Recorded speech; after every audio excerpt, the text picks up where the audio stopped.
Good morning, praise the Lord, ઈશ્વરનો આભાર માનતા આવો આજના દિવસની શરૂઆત પણ પ્રભુના વચન અને મનન દ્વારા કરીએ. પ્રભુનું વચન કહે છે, તું તારો આત્મા મોકલે છે એટલે તેઓ ઉત્પન્ન થાય છે અને દુનિયાને તું તાજી કરે છે. ગીતશાસ્ત્ર 104, ગીત નંબર 104 અને કલમ 30. આજનો વિચાર. ખ્રિસ્તમાં અતિ પ્રિયવાલા મિત્રો, પ્રભુ ઈસુ ખ્રિસ્તના વિજયવંત નામમાં આપ સર્વને સવારની પ્રેમી સલામ સાથે ખૂબ સારી શુભેચ્છા પાઠવું છું. આજનું વચન આપણને એક અદ્ભુત સત્ય શીખવે છે. પરમેશ્વરનો આત્મા એ જીવનનો સ્રોત છે.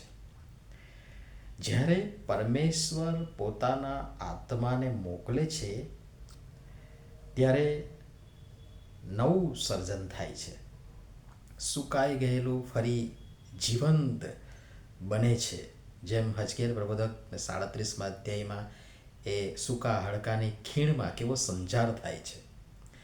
એટલે એ સુકાઈ ગયેલું ફરી જીવંત બને છે અને નિર્જીવમાં ફરી પ્રાણનો સંચાર થાય છે.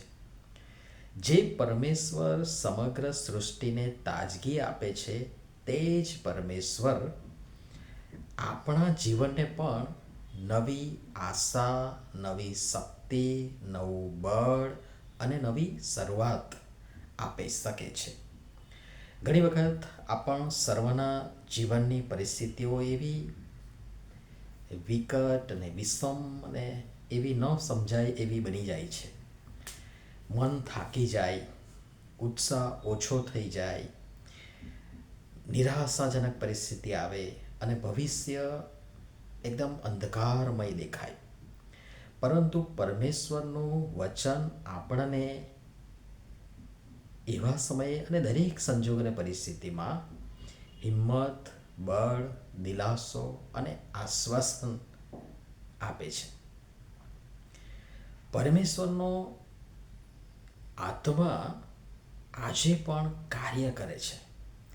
એ બળ અને હિંમત અને આશ્વાસન અને દિલાસો આપણને મળે છે અથવા તો આપે છે કે પરમેશ્વરનો આત્મા આજે પણ કાર્ય કરે છે.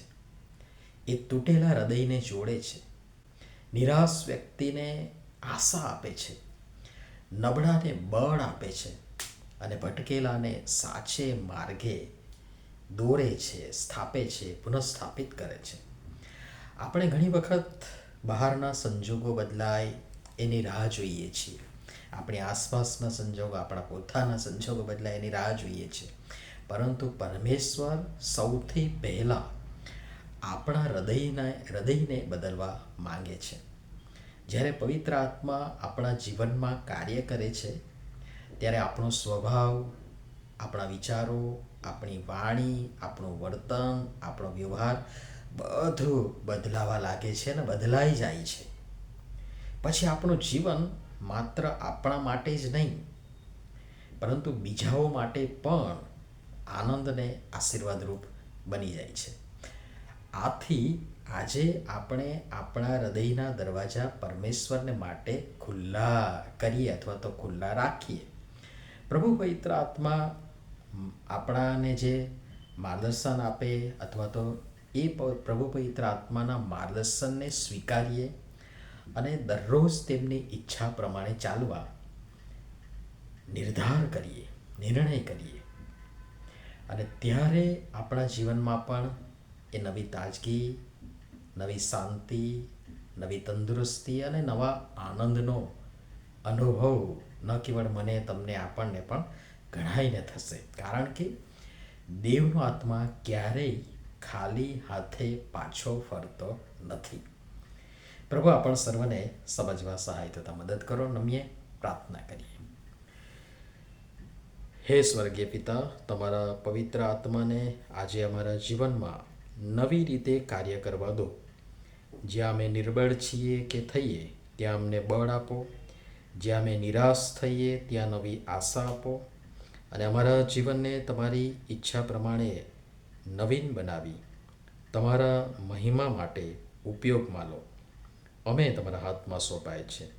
પ્રભુ ઈસુના નામમાં માંગીએ છીએ, માટે સાંભળો, સ્વીકાર કરો બાપ. આમેન. ધન્યવાદ.